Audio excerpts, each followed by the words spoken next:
오늘 누가 복음을 듣고 예수 그리스도를 믿어 은혜로 구원함을 얻게 되는가, 이 주제를 가지고 네 번째 시간을 갖게 되는 것 같습니다. 그 전에 3주를 통해서 왜 예수 그리스도를 믿어야 되는가를 나눴고요.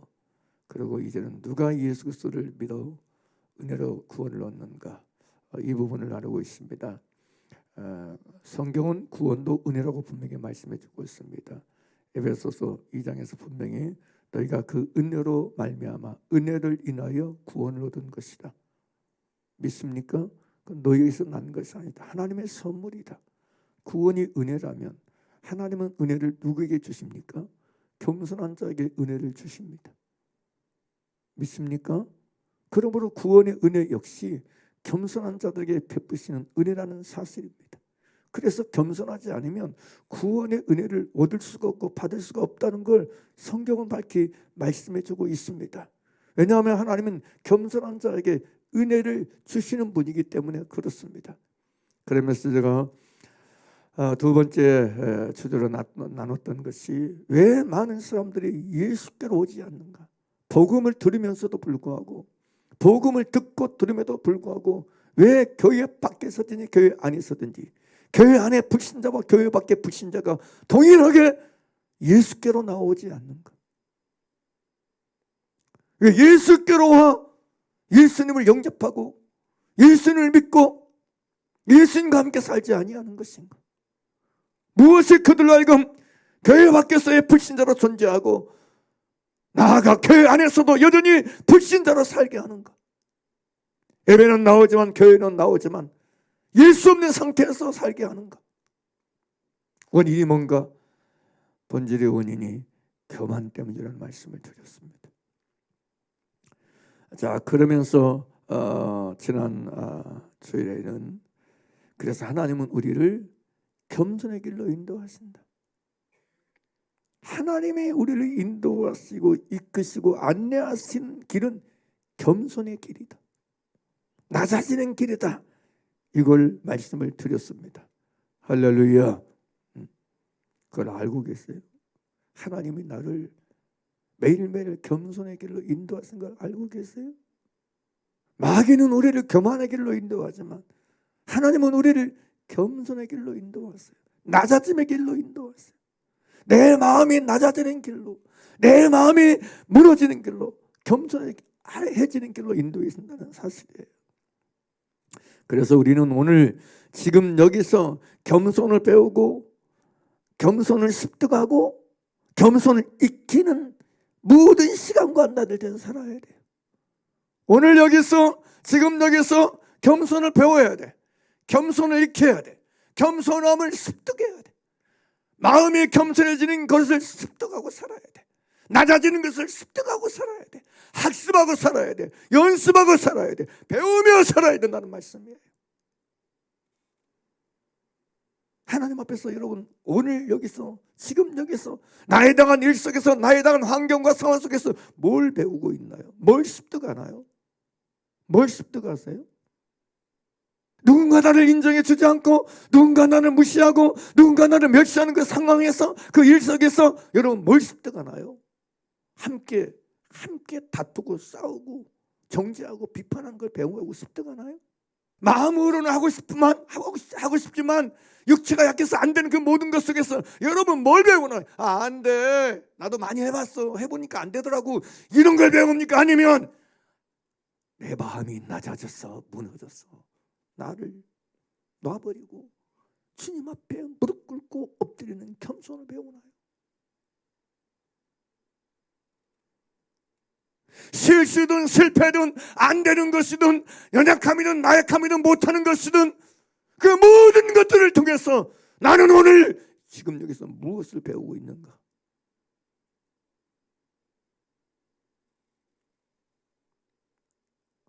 나는 나름대로 힘쓰고 열심히 애써서 잘하고 싶어 하는데 최선을 다하는데 하나님이 나의 기도를 안 드시나 봐. 왜 하나님 안 들어주시는 거야? 왜 안 되는 거야 내 마음대로? 여러분, 안 되는 걸 습득하고 의심을 습득하고 근심을 습득하고 배우는 사람입니까? 아니면 겸손을 습득하고 배우는 사람입니까? 하나님은 우리에게 겸손을 배우게 하시는 분이세요. 겸손해지는 것을 알게 하길 원하세요. 그걸 깨닫고 그걸 가르치기 원하세요. 왜냐하면 하나님은 겸손한 자에게 은혜를 주실 수 있기 때문에 우리에게 여러분 겸손함을 깨닫게 하시고 겸손함을 가르치기 원하세요. 하나님은 교만한 자를 대적하시기 때문에 그렇다는 사실이에요.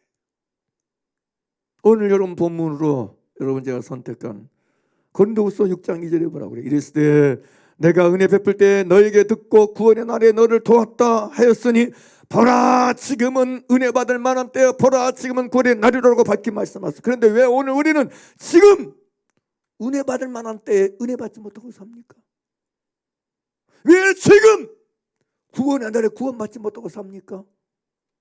이유가 뭐라고 생각하세요? 원인이 뭐라고 생각하세요? 지금의 은혜의 시대의 은혜의 때라고 말함에도 불구하고 율법은 무엇으로 말미암아 온 것이요 은혜와 진리는 예수 그리스도로 말미암아 온 것이라고 성경이 그렇게 밝히 말씀함에도 불구하고 지금은 예수 그리스도의 시대다. Before Christ, BC.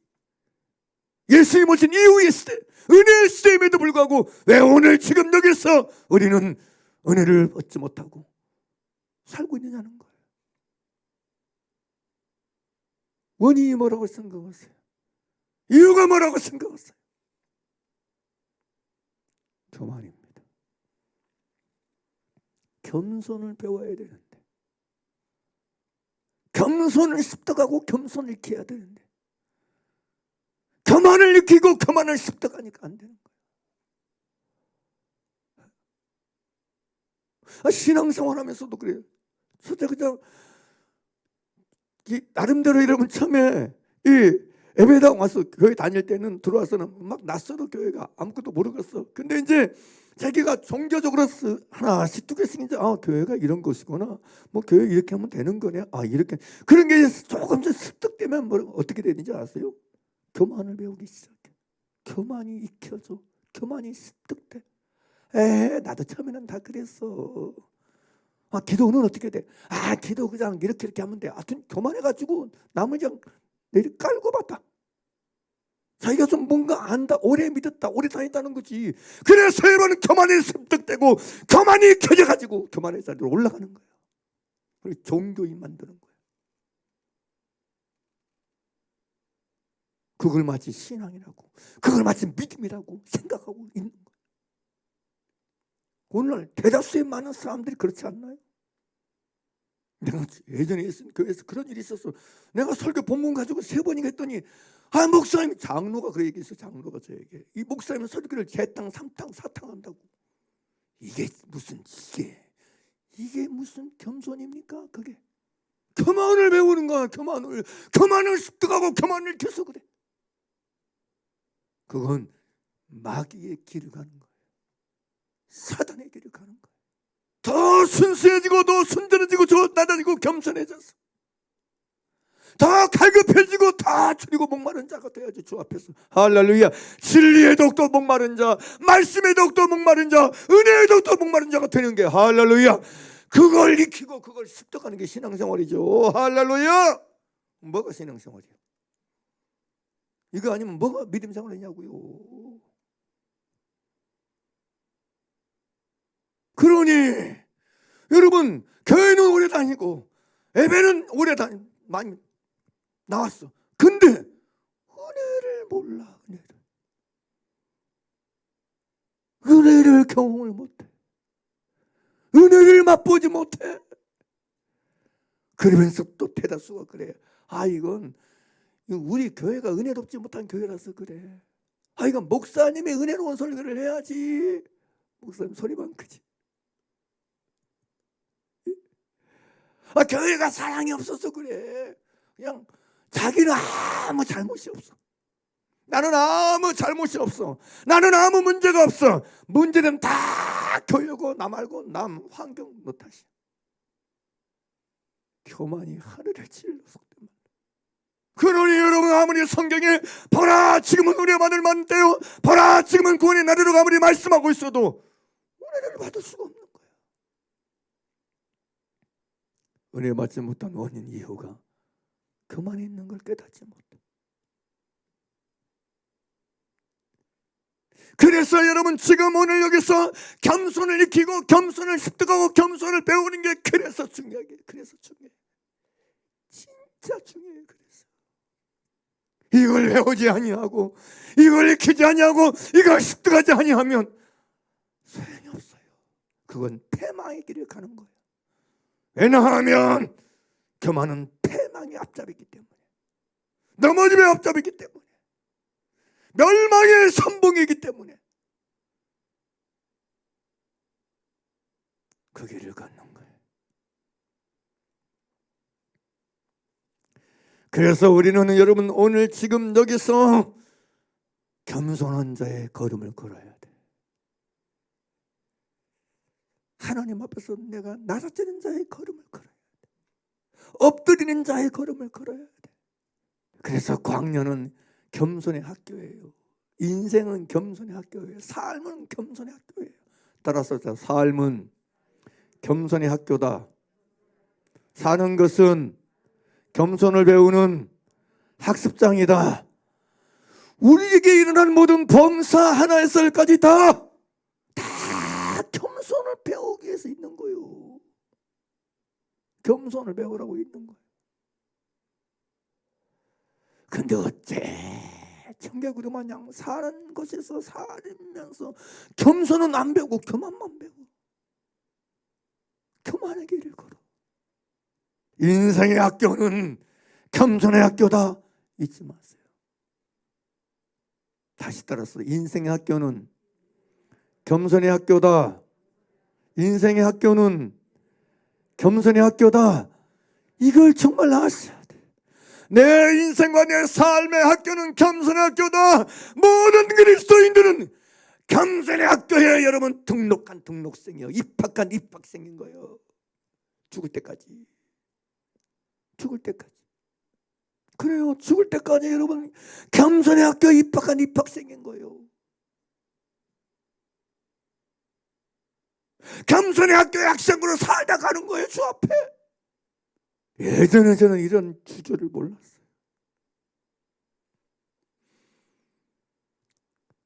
하나님이 왜 나를 이 남은 땅에 주시는지.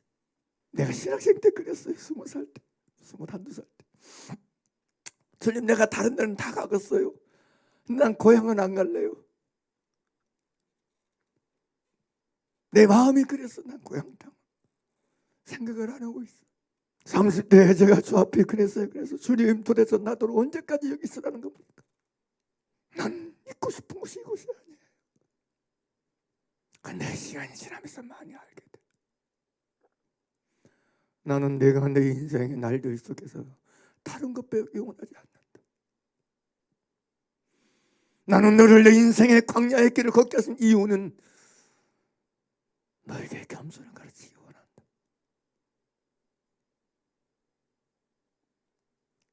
하나님께서 내게 가르치고 배우게 하시고자 하는 건 딱 하나, 겸손이었어. 여러분 아시나요? 여러분 이걸 아시나요?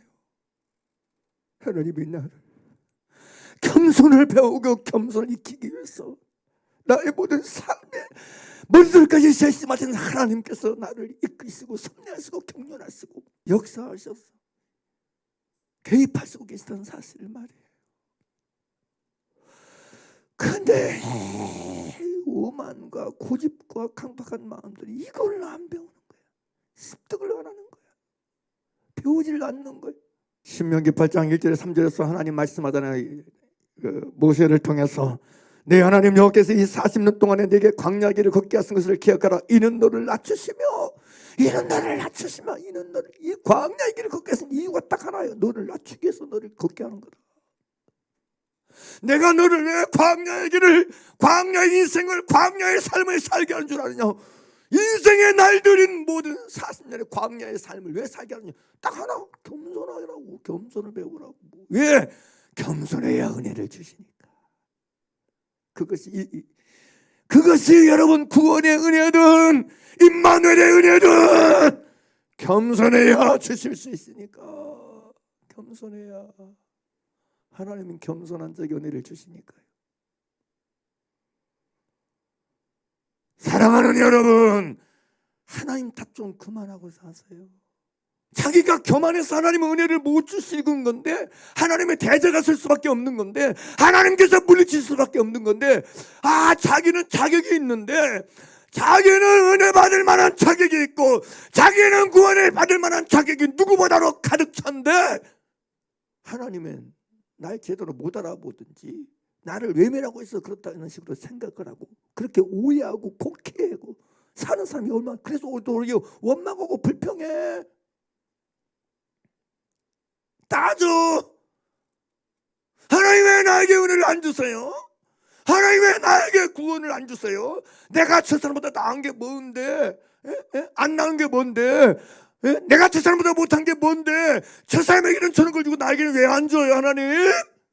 이런 오만을 떨고 방자를 떠는 사람이 많아요. 하나님 우리에게 은혜 주기 싫어서 못 주시는 게 아니에요. 주기 싫어서 안 주시는 게 아니에요. 아니 못 주셔. 교만하니까.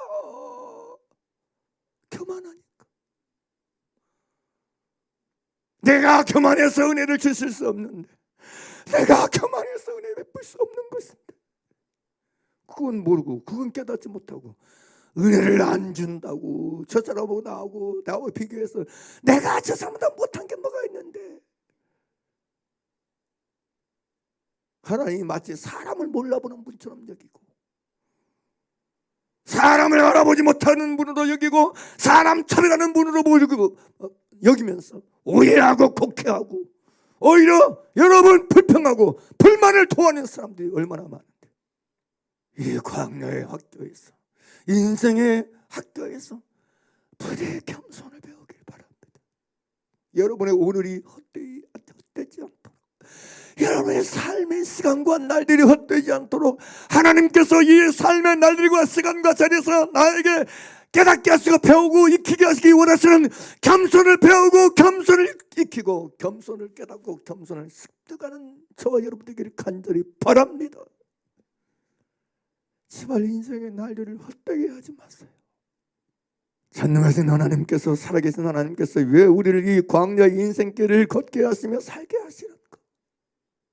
풍족하지 않고 곤고하고 환경적으로 어렵고 힘든 왜 이 인생의 길을 걷게 하신가? 딱 하나라니까. 겸손을 배우라. 나는 내가 겸손한 자가 되기 원한다. 나는 내가 겸손해지기를 원하고 바란다. 왜냐? 그래야 내가 너에게 은혜를 줄 수 있으니까. 그래야 내가 너에게 나의 은혜를 베풀어 줄 수 있으니까. 너 내가 얼마나 너에게 은혜 베풀고 싶은지 아니? 너 내가 너에게 얼마나 은혜 베풀기를 원하는지도 너는 아니? 네 스스로 내가 받고 싶어하는 은혜 수준과 차이에 비할 수 없이 하늘과 땅의 차이만큼 나는 내게 은혜 베풀기를 원하는 하나님이다. 나는 너에게 은혜를 주기를 원하시는 하나님이시다. 그래서 그 안에서 내가 너를 광야의 길을 걷게 하는 것이다. 이걸 아셔야 돼. 다시 말씀드립니다. 광야는 겸손의 학교입니다. 우리는 광야라는 겸손을 배우는 학교에 등록해서 다니는 입학생입니다. 여기서 배워야 될 건 딱 하나, 겸손을 배우십시오. 오늘 내가 뭘 배워야 되는가? 겸손해지는 걸 배우세요. 제발 겸손해지는 걸 습득하세요. 광야 학교의 필수 과목 딱 하나, 겸손 과목. 낮아지는 과목. 내가 깨어지고 내가 낮아져서 겸손해지고 겸비해지는 것을 배우는 과목. 이게 오늘 지금 속에서 내가 배워야 될 과목이고 교육인 것을 잊지 마시기를 예수님을 간절히 축원하고 축복합니다. 할렐루야. 왜냐? 그래야 은혜 베풀 수 있기 때문이고, 그래야 복음이 들려지기 때문입니다.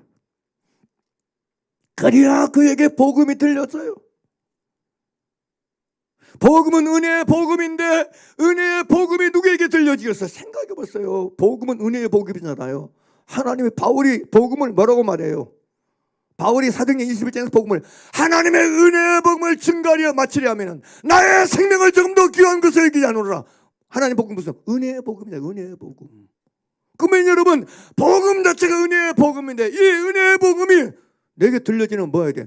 겸손해야 들려지지. 그러니까 잘 연결해서 생각했어요. 이스라엘 백성들에게 복음이 안 들려졌어요? 히브리서 3장 4장은 분명히 그들에게 전한 복음이라고 얘기해요. 우리도 저도 같이 복음 전환 받은 자이나 복음을 전한 걸 얘기해요. 모세를 통해서 들려주는 하나님의 말씀이 복음이니까 복음을 전했어. 근데 그 복음이 광야 이스라엘 백성을 귀에 안 들려. 왜 안 들려? 교만하니까 안 들리는 거예요. 교만하니까. 교만한 자에겐, 마음이 교만한 사람들에겐 은혜의 복음이 들려지지 않습니다. 복음이 문제가 있는 게 아니에요. 여러분, 모세가 이스라엘 백성에게 전했던 복음이 문제가 있었어요? 말씀이 문제가 있습니까? 언제 하나도 없어요. 완벽한 진리고 완벽한 복음이고 완전한 말씀이요. 할렐루야. 할렐루야. 그런데 왜 그 복음이, 은혜의 복음이, 은혜의 말씀이 그들에게 효과가 없었던 거예요? 왜 안 들려졌어요? 본인들이 교만하니까 안 들려지는 거야. 모세가 뭔 소리라도 안 들려줘. 똑같은 원리입니다. 오늘날에도 똑같은 원리예요. 성경이 어려서 안 들려지고, 목사님 설교를 잘 못해서 안 들려지고. 여러분 착각하지 마세요. 문제의 원인이, 본질은 그게 아니에요. 내가 교만해서 그래. 은혜의 복음은 겸손한 자에게 들려지게 되는 것입니다. 믿습니까? 은혜의 복음은 마음이 가난하고 낮아지고 삶의 학교에서, 인생의 학교에서, 삶의 현장에서 겸손을 배우고 습득하는 그 분량만큼 은혜의 복음 내게 들려지게 되어 있는 것이에요. 그래서 이사야 61장에도 분명히 말씀하셨어요. 이는 마음이 가난한 자에게 복음을 전하게 하였습니다. 복음은 가난한 자에게 전해지고 겸손한 자에게 전해지고 들려지기 때문에 그렇습니다. 여러분, 왜 여러분 마태복음 9장에서 여러분 세리와 여러분 죄인들에게는 복음이 들려지고 똑같은 복음이고 똑같은 말씀이고 똑같은 진리인데 왜 바리새인들에게는 안 들려졌던 거예요? 무엇이 원인이었어요? 왜 세리와 죄인들에게, 병든 자들에게, 소경들에게는 그 말씀이 들려지고 복음이었는데 다른 사람들에게는 도무지 들려지지 아니하고 도리어 거절하고 나아가 비웃으며 박해하고 핍박하고 조롱하여 하였습니까? 이유가 뭐예요? 원인은 딱 하나예요. 그들이 겸손한 자들이 아니었기 때문에 그렇다는 거예요. 그들이 교만한 사람들이기 때문에 그렇다는 것입니다. 그래서 여러분, 겸손이 중요한 것입니다. 복음도 겸손한 자에게 들려지는 거예요. 겸손한 자에게 말씀이 들려지기 시작하는 거예요. 사람들은요, 아니 내게 말씀이 왜 안 들려지지? 왜 안 들려지는 거야? 목사님 설교를 어렵게 해서 그래. 여러분 아니에요. 아무리 어렵게 해도 여러분이 겸손하면요, 하나님의 영신 성령께서 다 들려지게 해. 그걸 초월해서, 그걸 뛰어넘어서 들려지게 하세요. 무릎을 누가 꿇습니까? 무릎은 겸손한 자가 꿇는 것입니다. 항복하는 자가 꿇는 것입니다. 시편 95편에서 그렇게 얘기해요. 오라 우리가 굽혀 경배하며 우리를 지신 여호와 앞에 무릎을 꿇자라고 말해요. 그런데 성경은 무릎을 꿇다는 말을 히브리어로 바라크라는 말이에요. 이 바라크라는 말은 무릎을 꿇다, 축복하다, 복을 주다, 찬양하다는 말을 가져요.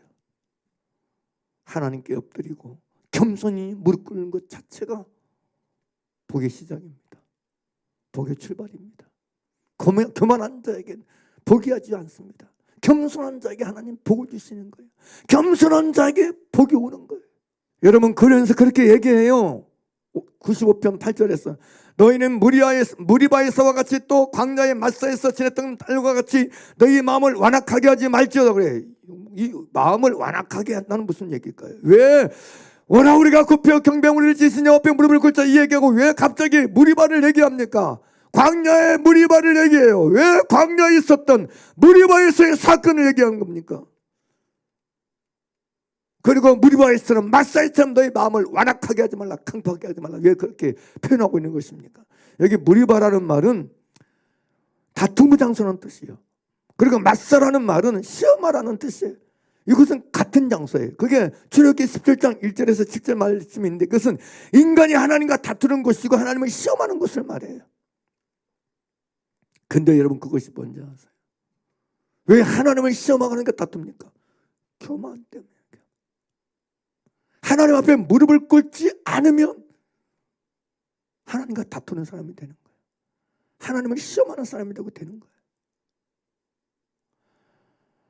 그래서 우리가 여러분 우리 모든 인생의 날들 속에서 무슨 사건 무슨 일이라도 그 안에서 그냥 납작 엎드리는 사람, 하나님께 무릎 꿇는 것이 습관이 되고 무릎 꿇는 것이 여러분 연습이 되고 무릎 꿇는 것이 여러분 기본이 되는 사람 되기를 간절히 바랍니다.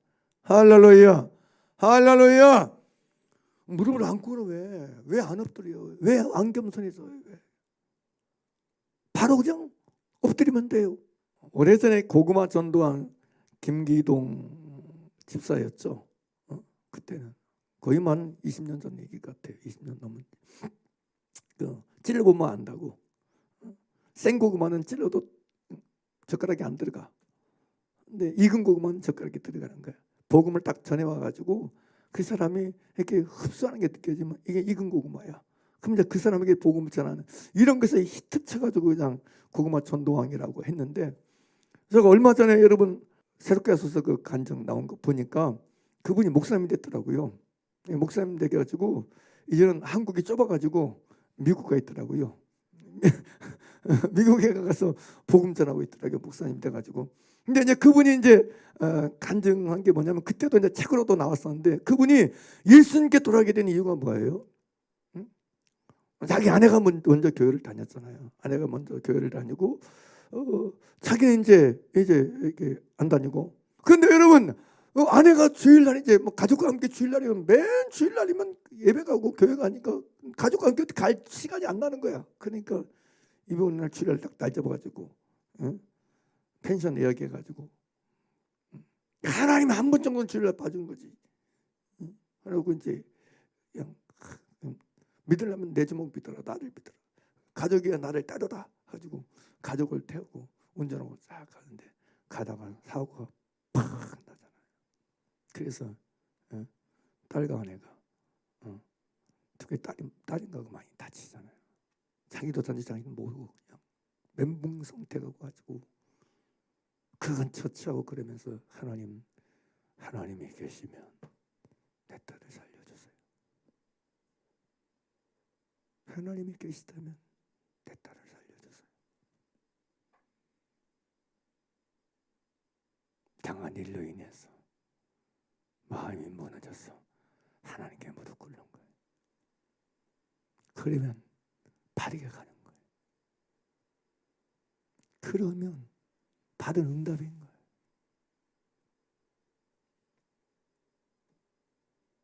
하나님이 계시다면 왜 내 딸이 왜 이렇게 다쳐? 왜 이상하구나?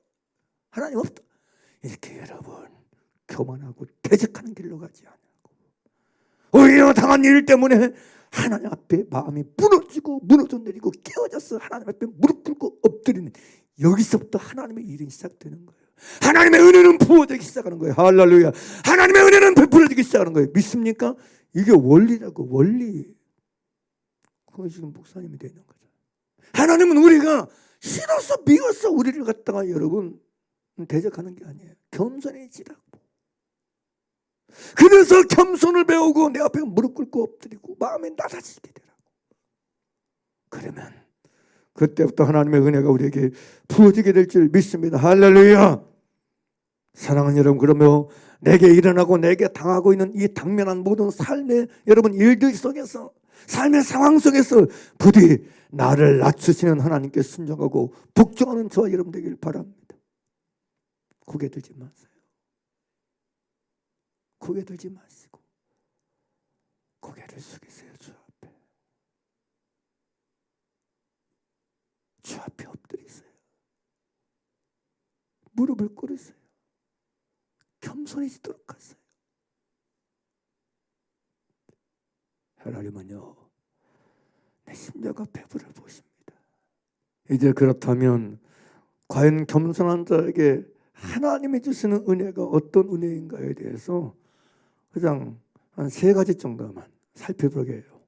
왜냐하면 이 3가지 정도 살피는 게 임마누엘의 은혜를 살피면서 이 3가지를 나눌 거예요. 임마누엘의 은혜를 중심으로 해서 나눌 거예요. 왜냐하면 구원의 은혜에 대해서는 이미 앞에서 계속해서 나눠왔기 때문에 마음의 겸손해야 구원의 복음을 듣고 구원의 은혜를 얻을 수 있다. 할렐루야.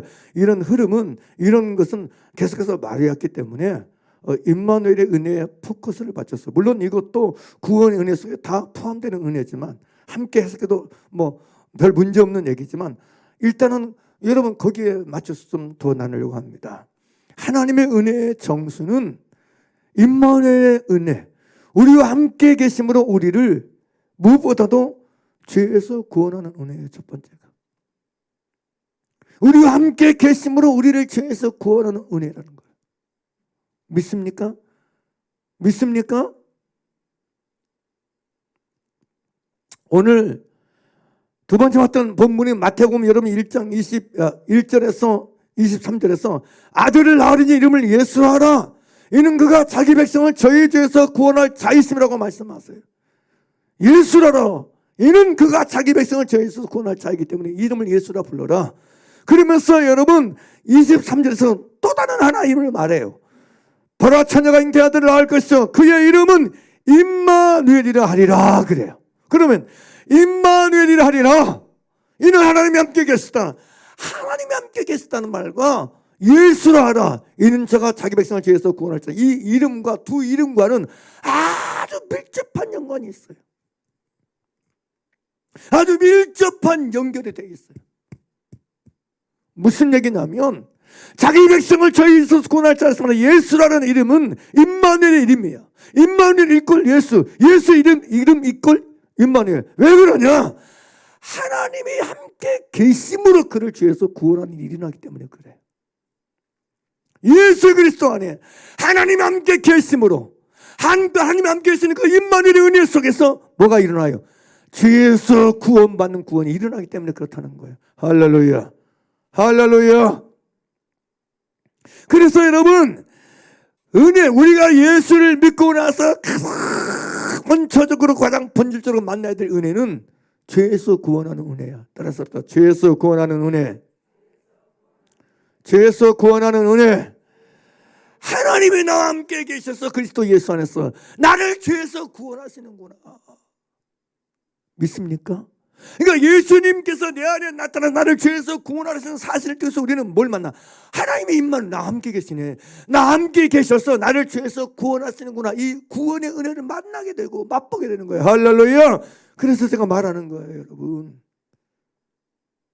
나를 죄에서 구원해 주시는 임마누엘의 은혜를 못 만난 사람은 믿는 자가 아니에요. 예수 믿는 자가 아니에요. 여러분 생각해 보세요. 예수 이름 자체가 자기 백성을 저의 죄에서 구원할 분이신데, 자이신데, 내 죄에서 나를 구원하신 예수를 못 만나고 사는데, 못 누리고 못 경험하고 체험하고 사는데, 못 체험하고 사는데 그게 무슨 믿는 자야? 믿는 자가 아니지. 교회 다니는 사람이지. 교회 다니는 사람 일뿐인 거지. 그렇지 않나요?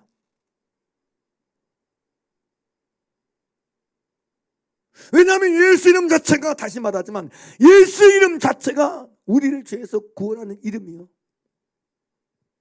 그러므로 예수 이름을 믿는다. 나를 죄에서 구원하시는 그분의 구원을 경험하고 체험하는 게 믿음이라는 거죠. 할렐루야. 그러니까 하나님의 임마누엘의 은혜 없이는 죄에서의 구원도 없는 거야. 하나님은 자기 백성을 죄에서 구원하시는데 어떤 방법으로 구원하시느냐? 그리스도 예수의 이름, 임마누엘의 이름 그 안에서 우리가 함께 계심으로 우리를 구원하시는 거예요. 우리를 취해서 구출해 주시는 거예요. 다시 얘기합니다.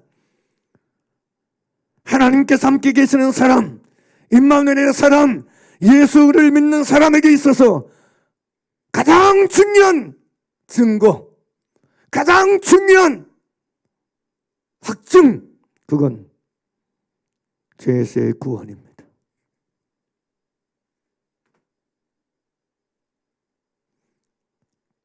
하나님의 아들 우리 주 예수 그리스도께서 우리 안에 나타나신 목적이 뭐예요? 우리 안에 나타나신 이유가 뭐예요? 네? 왜 나타나셨어요? 왜 내 안에 나타나셨어요? 우리가 예수를 믿는다는 건 하나님의 아들이 내 안에 계시고 거기서 나타나신 건데, 내 안에 드러나신 건데, 할렐루야. 내 안에 나타나신 목적과 이유가 뭐예요? 요한 1서 3장 8절 말씀처럼 죄를 지는 자는 마귀에게 속하나니 마귀는 처음부터 범죄함이니라. 하나님의 아들이 나타나신 것은 마귀를 멸하심이니라. 하나님이 내 안에 왜 나타나셨어요? 마귀를 멸하기 위해서, 마귀의 일들을 멸하시기 위해서, 없애시기 위해서 내 안에 나타나신 줄 믿습니다. 내 안에 계신 줄 믿습니다. 할렐루야. 할렐루야. 그러니까 하나님은 그리스도 예수 안에서 내 안에 우리 함께 계셔서 내 안에서 뭘 멸하세요? 마귀를 없애는 거야. 마귀를 멸하시는 분은 일을 하시는 거예요. 그래서 다시 얘기합니다. 임마누엘의 은혜의 정수는 나를 나의 죄에서 구원하시는 은혜인 거예요.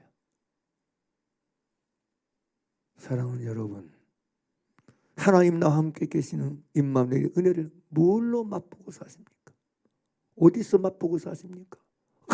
임마누엘, 하나님 내가 어디가 나와 함께 계셔서 나라 힘든 사람 없게 해주시고 나를 대적하는 사람들 안 만나게 해주시고, 내가 뭘 하든지 하나님이 함께 계셔서 그냥 대적들을 다 처리해버리시고 깨끗하게 쓸어버리시고, 나를 힘들게 하는 요소들, 나를 아프게 하는 것들 다 그냥 싹싹싹싹 다 제거해 주시고, 이런 것입니까? 예? 그게 임마누엘입니까? 임마누엘이란 것이 내가 하는 사업이 잘 되고, 내가 하는 뭔가 일이 잘 되고, 내가 성공하고 잘 되는 것입니까? 내 환경이 좋아지는 것입니까? 상황이 바뀌는 것입니까? 선한 모든 영광과 그것이 내게 다 와도 죄에서의 구원이 없으면 구원이 아닙니다. 따라서 죄에서의 구원이 없으면 구원이 아니다. 죄에서의 구원이 없으면 구원이 아니다. 근데 얼마나 오늘날 교회 안에 죄에서의 구원도 없으면서 구원받았다가 주장하고 떠벌린 사람들이 얼마나 많아. 이 가짜들.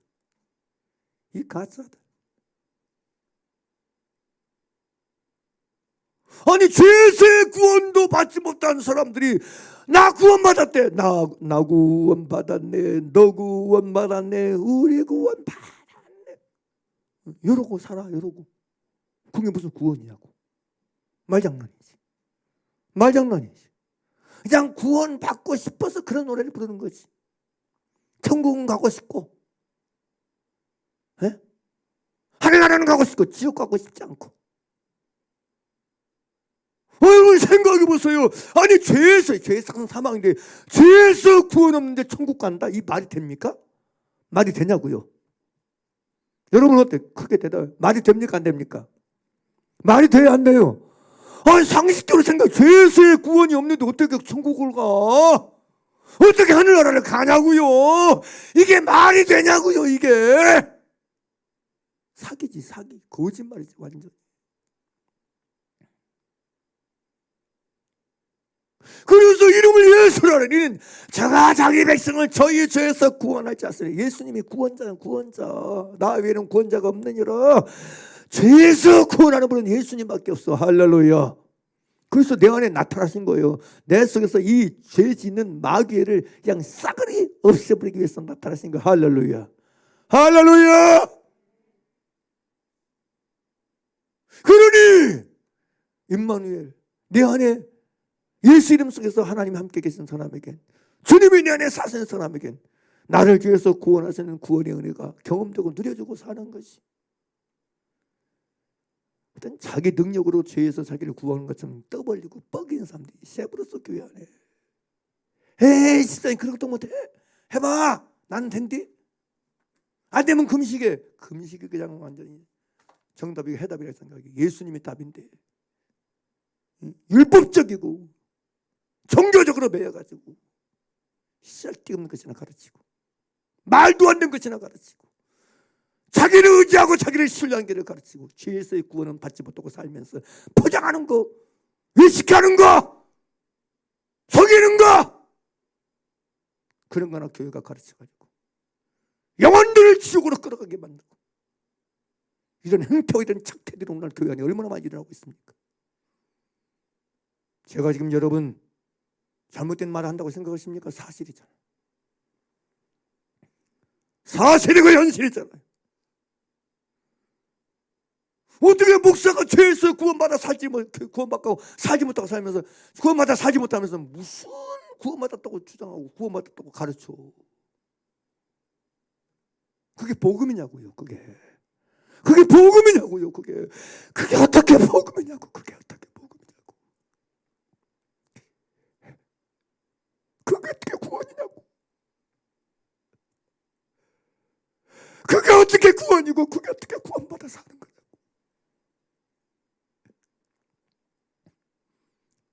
내 안에서 저의 흐름, 저의 진동이 만나질 때마다 내 안에 계신 예수님, 주의 이름 불러야지. 나를 죄에서 구원해 주시기 위해서 내 안에 계신 예수님, 이 내 안에 있는 마귀를 없애 주시옵소서. 누구든지 주의 이름을 부르는 자는 구원을 얻으리라. 그 말씀인데 할렐루야, 할렐루야. 내 안에서 막 악이 준동하고 죄가 준동하면 당신 탓이야. 난 성질 좋은데 당신 만나서 성질 배려버렸어. 나 원래 성질이 순했는데 결혼해가지고 당신으로 살았는데 내 성질이 이렇게 안 좋아진 거야. 제발 나 성질 안 부리고 살고 싶어. 성질 안 내게 좀 도와주세요. 그래.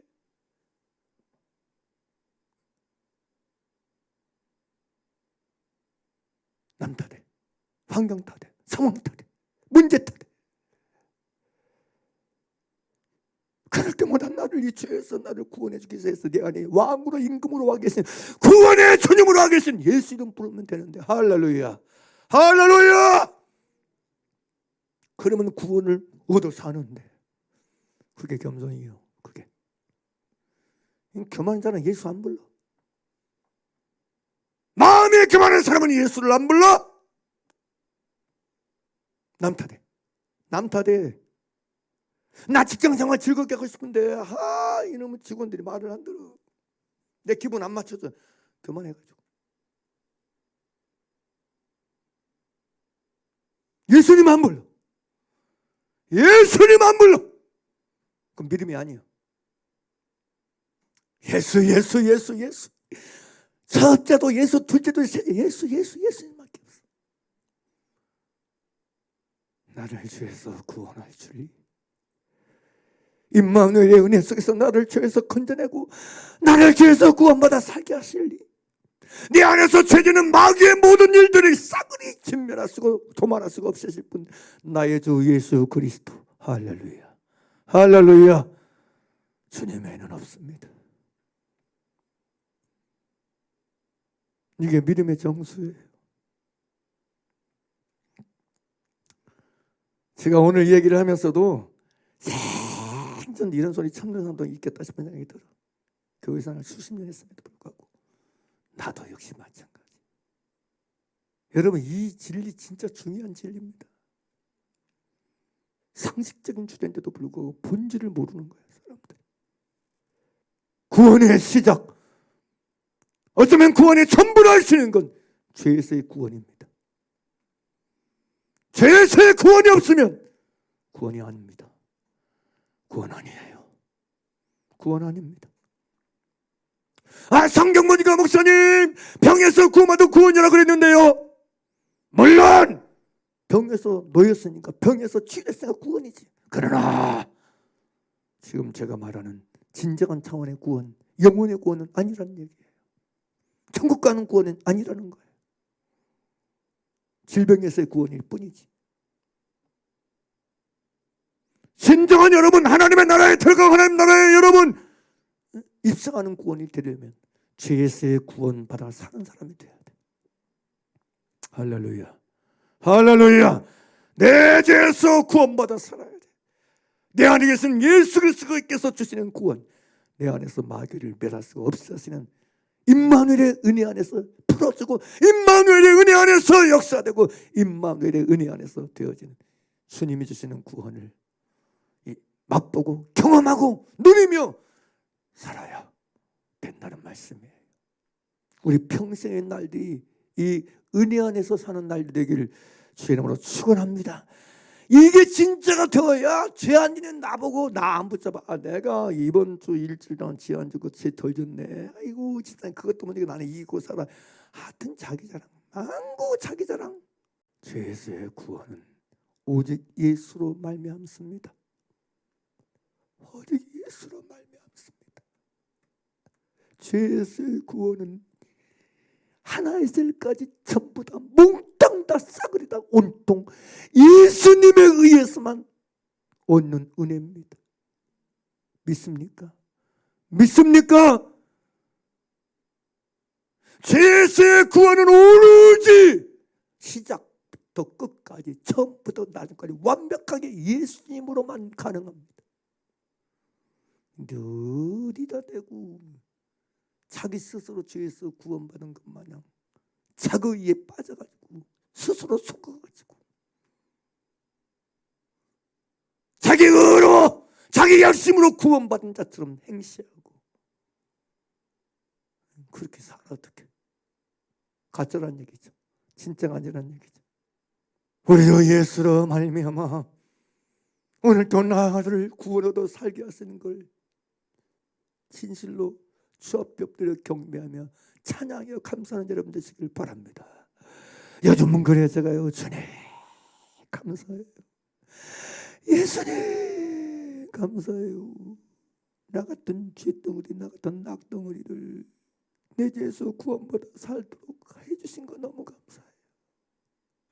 주님, 앞으로 내 인생의 모든 날들이 나를 죄에서 구원하신 주님의 구원을 누리고 맛보며 사는 평생의 날들 되도록 나에게 자비를 베풀어 주세요. 나를 인도해 주세요. 다 예수님의 은혜입니다. 여기 그냥 나와. 요즘은 나와. 이게 진짜로 이게 은혜고 이게 신앙이지 뭐예요? 자기 자랑하는 게 신앙이에요? 자기 기념하는 게 믿음이냐고요? 그게 구원이냐고요? 그건 종교입니다. 종교. 그건 종교고 그건 외식입니다. 100%. 나를 죄에서 구원하시는 그 구원의 은혜를 오늘 속에서도 맛보고 누리고 경험해서 사는 게 겸손입니다. 진짜 겸손한 자에겐 이게 맛봐져요. 진짜 마음이 겸손한 자에게는 이것이 경험이 되어져. 나를 죄에서 구원하시는 주님의 은혜가 맛보아지고 경험되고 누려진다고요. 내 속에서 죄지는 마귀를 없이 하시고 멸하시는 주님의 구원의 은혜가 체험이 된다고요. 깨달아진다고요. 발견이 된다고요. 인정이 되고 시인된다고요. 그리고 이게 믿음 생활이라고요. 할렐루야. 그렇게 말씀 붙잡고 순종하며 가는 우리 모두가 이 인생의 겸손의 학교에서 겸손의 광야에서 겸손을 배우고 습득해서 이 구원의 은혜를 더 새롭게 더 진실하게 더 제대로 맛보며 사는 우리 인생의 평생의 모든 날들과 시간으로 살아가는 우리 큰 사랑의 모든 성도들 되길 나사렛 예수 이름으로 축복하고 축복합니다. 할렐루야. 기도하시겠습니다.